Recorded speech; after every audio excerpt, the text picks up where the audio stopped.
प्यारे बच्चों, आज के सेशन में हम लोग ऑब्जेक्टिव क्वेश्चन को देखेंगे, क्योंकि एग्ज़ाम में 50 to 60% ऑब्जेक्टिव प्रश्न ही पूछा जाता है।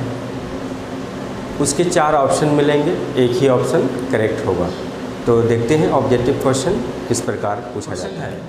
प्रत्येक परिमेय संख्या है एक प्राकृतिक संख्या, एक पूर्ण संख्या, एक वास्तविक संख्या, एक पूर्णांक संख्या। देखिए, बेसिक में हम लोग पढ़े थे कि एक चार्ट के माध्यम से इसको हमने समझाया था, तो वो इस प्रकार है। प्राकृतिक संख्या 1 2 3 so on, फिर इसको बॉक्स से बंद कर दिया था। फिर होल नंबर जो 0 1 2 3 बंद कर दिया था। फिर एक लिया था इंटेजर का जो 0 ±1 ±2 ±3 so on। फिर एक लिया था परिमेय संख्या,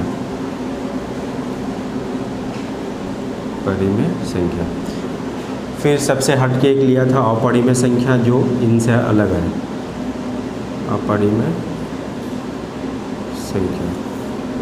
फिर एक पूरे को एक बंद कर दिया था हमने, जो बॉक्स मिला वास्तविक संख्या का,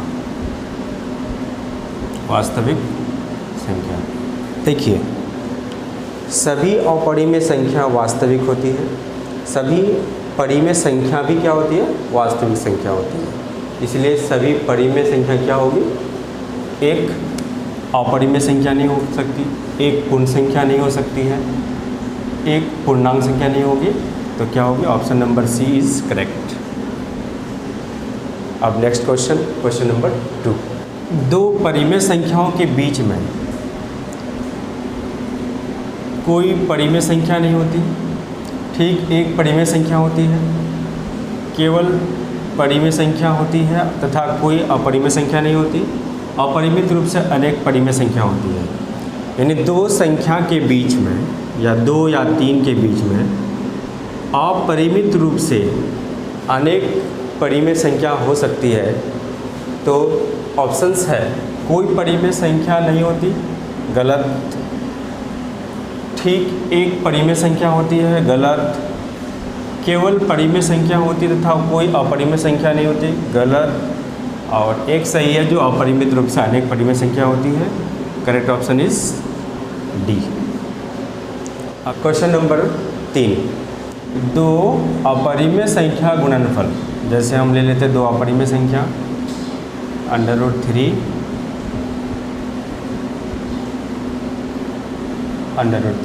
का गुणनफल, यानी गुना कर देंगे तो क्या क्या आता है। देखिए, √3 × √3 गुना करेंगे तो √9 = 3, जो कि परिमेय संख्या है। जो क्या है, परिमेय संख्या है। अब आप देखते हैं कि √2 गुना √3, देखिए √6, जो क्या है, अपरिमेय। देखिए, परिमेय भी आ सकती है और अपरिमेय भी आ सकती है। तो सदैव एक अपरिमेय संख्या, गलत। सदैव एक पूर्णांक संख्या, गलत। सदैव एक परिमेय संख्या, गलत। कभी परिमेय कभी अपरिमेय संख्या। करेक्ट ऑप्शन इज डी, ये करेक्ट है। तो अब नेक्स्ट क्वेश्चन है, निम्नलिखित में से कौन सी एक अपरिमेय संख्या है। आपको 4 ऑप्शन है, उसमें बताना है कि आपको कौन अपरिमेय संख्या है। इसका वर्गमूल से निकल के ये आ जाएगा 2/3 आ जाएगा, जो कि परिमेय है। अब ये वर्गमूल से निकल सकता है, कैसे निकलेगा। 12 को फैक्टराइज कीजिए तो 6 3। अब देखिए, ये 2 जोड़ा लग गया, 2 बाहर आ गया, √3 अंदर आ गया। उसके बाद 48 को करते हैं, 24 12 6 3। देखिए, इसका भी जोड़ा लग गया, इसका भी जोड़ा लग गया, तो 2 दूना 4 √3। तो यानी ये अब हो जाएगा 2 √3 डिवाइड बाई 4 √3। √3 खत्म हो जाएगा तो 2/4 आ जाएगा, जो कि परिमेय संख्या है। और ये 9 के बराबर है। तो इसलिए ये भी परिम है, ये भी परिम है, ये भी परिम है, ये भी नहीं होगा, ये भी नहीं होगा, ये भी नहीं होगा। Correct option is C. C under root से बाहर नहीं निकाल सकते हैं, इसलिए सी ऑप्शन इज करेक्ट। अब क्वेश्चन नंबर 5, निम्नलिखित में से कौन सी एक अपरिमेय संख्या है? देखिए आप यहाँ भी आपको अपरिमेय संख्या बताना है। देखिए ये शांत है, दशमलव के बाद समाप्त हो चुका है, तो ये परिमेय संख्या है। ये भी दशमलव के बाद रिपीट हो रहा है, तो शांत आवृत्ति हो गया, अशांत आवृत्ति हो गया, जो कि परिमेय है। ये भी रिपीट हो रहा है, ये भी परिमेय है। देखिए ये रिपीट नहीं हो रहा, 40, 1400, 14000 ऐसे चलते गया है, तो option number D is correct. तो नेक्स्ट क्वेश्चन है कि P/Q के रूप में 1.999 का मान जहाँ P और Q पूर्णांक है तथा Q नॉट इक्वल टू 0 होगा, तो देख सकते हैं संख्या 1.999 किधर जा रहा है, 2 की तरफ जा रहा है, तो इस संख्या को 2 के बराबर माना जाता है। तो ऑप्शन ए नहीं होगा, ऑप्शन बी नहीं होगा, ऑप्शन सी 2 के बराबर है, इसलिए करेक्ट ऑप्शन यही है। ठीक, अब नेक्स्ट क्वेश्चन नंबर है 2√3 प्लस √3 बराबर है। अब देखिए 2√3 प्लस √3, देखिए इसको जोड़ते हैं पहले, इसको जब जोड़ेंगे तो क्या हो जाएगा 3√3, तो इसके बराबर नहीं, इसके बराबर नहीं, हाँ इसके बराबर, option number C is correct. अब नेक्स्ट क्वेश्चन नंबर है √10 इंटू √15 बराबर है, तो पहले इसको तो गुना कर लेते हैं, √10 गुना √15, जब इसको गुना करेंगे अंदर से गुना हो जाएगा तो √150। अब 150 का गुणनखंड करते हैं कि वो कितना के बराबर आता है, 2 से 2 सत्ते 14, 5, 3 से 3 दूना 6, 1 आ गया, 5 से 15, फिर आ जाएगा ये 5 से 5 25, तो ये 5 रूट से बाहर हो जाएगा, तो 5 √2 इंटू 3, 2 इंटू 3 आ जाएगा, ये 5 √3 दूना 6। अब देखिए क्या ये ऑप्शन है 5 √6, ये नहीं है, नहीं होगा। अब देखिए ये ऑप्शन है, इसलिए करेक्ट बी ऑप्शन सही है। अब नेक्स्ट क्वेश्चन नंबर 9 है 1/√7 - 2 के परिमेयकरण करने पर प्राप्त संख्या। परिमेयकरण करना है और हम लोग सबसे पहले तो परिमेयकरण देखते हैं, 1/√7 - 2 परिमेयकरण करने के लिए गुना, और ये √7 ये ऋण है तो धन में कन्वर्ट कर दिया जाता है, और ये इसी को नीचे में लिख देंगे +2। अब देखिए √7 + 2 को इसको 1 से मल्टीप्लाई करेंगे, तो √7 + 2 बाई, अब देखिए a यहाँ पे फॉर्मूला सेट करेंगे, a - b into a + b, तो हो जाएगा √7 का होल स्क्वायर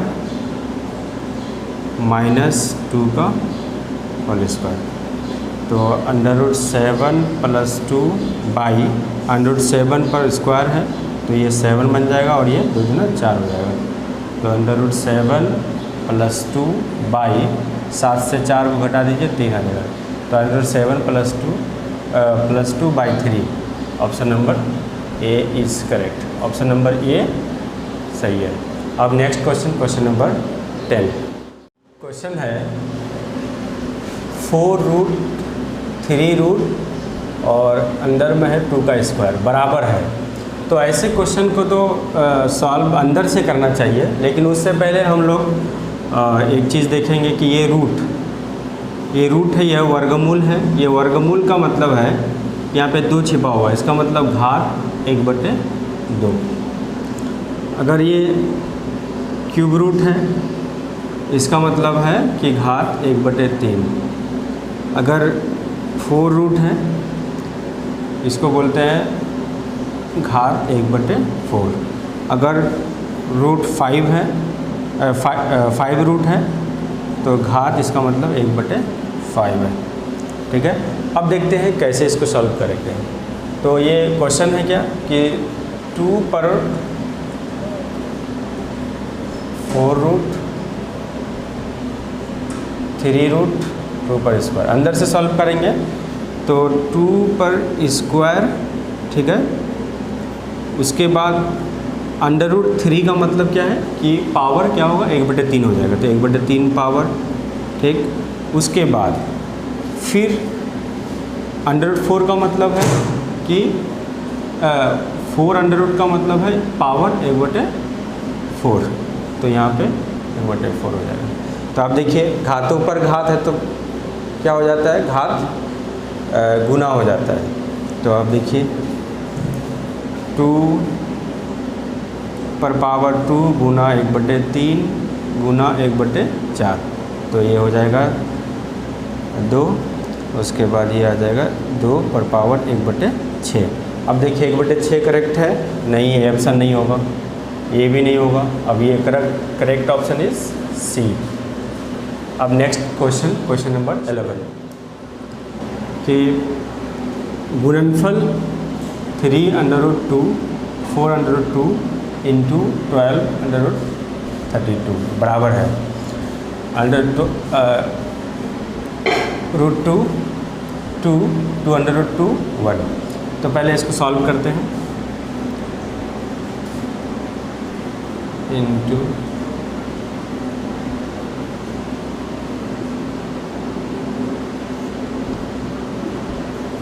अब देखिए 2 √2 का मतलब है कि 2 पर घात 1/3 यानी क्यूब रूट, इंटू इस 2 का मतलब है कि पावर कितना हो जाएगा 1/4, इंटू 32 पर घात कितना हो जाएगा 1/12।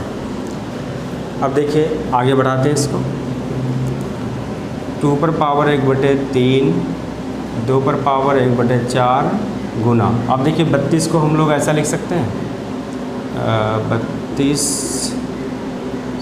32 8 आ जाएगा 2 4 यानी 2 2 दूना 4 दूना 8 दूना 16 दूना 32, यानी 2 पर पावर 1 2 3 4 5 और उस पर पावर 1/12। आगे बढ़ाते हैं।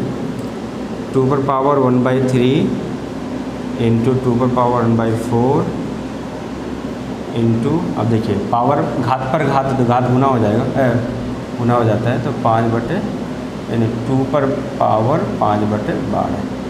अब देखिए बेस से में घात जुड़ जाता है, तो 1/3 प्लस 1/4 प्लस 5/12, तो 2। अब इसका एलसीएम कितना आ जाएगा 12 4 और 3 का, 12 4 और 3 का एलसीएम आ जाएगा 4 या 12 एकम 3, फिर 3 से 4 या 12 आ जाएगा। अब देखिए 4 या 12 यानी 4 आ जाएगा, प्लस 4 या 12 यानी 3 आ जाएगा, प्लस 12 का नंबर इनमें 5 आ जाएगा। अब इसको जोड़िएगा तो आ जाएगा ये 2 पर पावर 5 3 8 4 12 ये कट के कैंसिल होके 2 पर पावर 1 बराबर 2 आ जाएगा, और ऑप्शन नंबर 2 यानी बी इज करेक्ट। अब नेक्स्ट क्वेश्चन है परिमेय संख्या का दशमलव प्रसार कैसा होता है। आसान अनावृत्ति नहीं होता है, शांत या आसान आवृत्ति होता है, शांत या अशांत आवृत्ति होता है, अशांत या आसान अनावृत्ति नहीं होता है, इनमें कोई नहीं, यानी ऑप्शन बी इज करेक्ट। अब नेक्स्ट क्वेश्चन नंबर संख्या का दशमलव प्रसार कैसा होता है। अशांत अनावृत्ति, शांत अशांत आवृत्ति, इनमें कोई नहीं, शांत नहीं होता है, अशांत आवृत्ति नहीं होता है, और ऑप्शन अशांत अनावृत्ति होता है, ऑप्शन नंबर ये इज करेक्ट। अब नेक्स्ट क्वेश्चन है निम्नलिखित में कौन परिमेय संख्या है। परिमेय संख्या बताना, इनमें 4 ऑप्शन हैं आपको। 2 दो परिमेय है और ये अपरिमेय। परिमेय और अपरिमेय का अंतर अपरिमेय होता है। ये भी अपरिमेय है, ये भी अपरिमेय है। अब इसको सॉल्व करके देखते हैं। a plus B into A minus B, यानी ए स्क्वायर यानी 6 का स्क्वायर माइनस √2 का होल स्क्वायर। तो अब देखते हैं 36 माइनस यहाँ पे 2 आ जाएगा, तो 34 क्या है, परिमेय संख्या है, इसलिए करेक्ट ऑप्शन इज डी। अब नेक्स्ट क्वेश्चन नंबर, यदि परिमेय संख्या p/q इस प्रकार हो कि q बराबर यानी q 2m इंटू 5m, जहाँ m और n पूर्ण संख्याएं हैं, तो संख्या p/q को किस प्रकार के दशमलव में बदला जा सकता है। तो एक कंसेप्ट है, जैसे मान लिए जैसे 1/10 को आपको बताना है शॉर्ट में कि शांत है कि अशांत है। तो पहले ये q है, ये p है, ये q है। q इस रूप का आना चाहिए, चाहे तो 2, चाहे तो 5, चाहे तो ये दोनों गुना में, चाहे तो एक इनमें से कोई आ सकता है, या इसके अलावा कोई और संख्या नहीं आ सकती है। जैसे इसको देखते हैं, 10 का हम लोग फैक्टराइज करते हैं। 10 का जब फैक्टराइज करेंगे तो क्या होगा, 2 गुना 5 हो जाएगा। तो देखिए ये इस रूप का, चाहे तो 2 आना चाहिए शांत होने के लिए, चाहे तो 5 आना चाहिए, या 2 और 5 के अलावा कोई और संख्या नहीं आनी चाहिए, तो वो क्या होती है, शांत होती है। Option number B is correct. अब नेक्स्ट क्वेश्चन 21 में किस परिमेय संख्या का दशमलव प्रसार अशांत आवृत्ति होगा। देखिए शांत होने के लिए उसका जो हर है वो 2m इंटू 5n के रूप का आना चाहिए। चाहे तो 2 अकेले में, या 5 अकेले में, या दोनों गुना में, इनके अलावा कोई नहीं आना चाहिए, तो वो शांत हो जाएगी। और शांत के लिए ये, इसके अलावा और कोई संख्या आ रहा है तो वो अशांत हो जाएगा। तो आप देखिए यहाँ पे 5 है तो ये शांत हो गया। यहाँ पे 5 को स्क्वायर लिख सकते हैं, तो यहाँ पे ये आ रहा है तो ये भी शांत हो गया। आप इसको कैंसिल कर देते हैं पहले, 6 या 18 और 6 यानी 3/10 आ गया। अब देखिए 10 को हम लोग लिख सकते हैं 2 गुना 5, तो ये भी शांत है। अब इसको 18 को नहीं लिख सकते हैं, तो इनका अगर अभाज्य गुणनखंड किया जाए तो हो जाएगा 9। अब देखिए 3 आ रहा है, 2 और 5 के अलावा कोई और संख्या नहीं आनी चाहिए, तो ऑप्शन डी इज़ करेक्ट।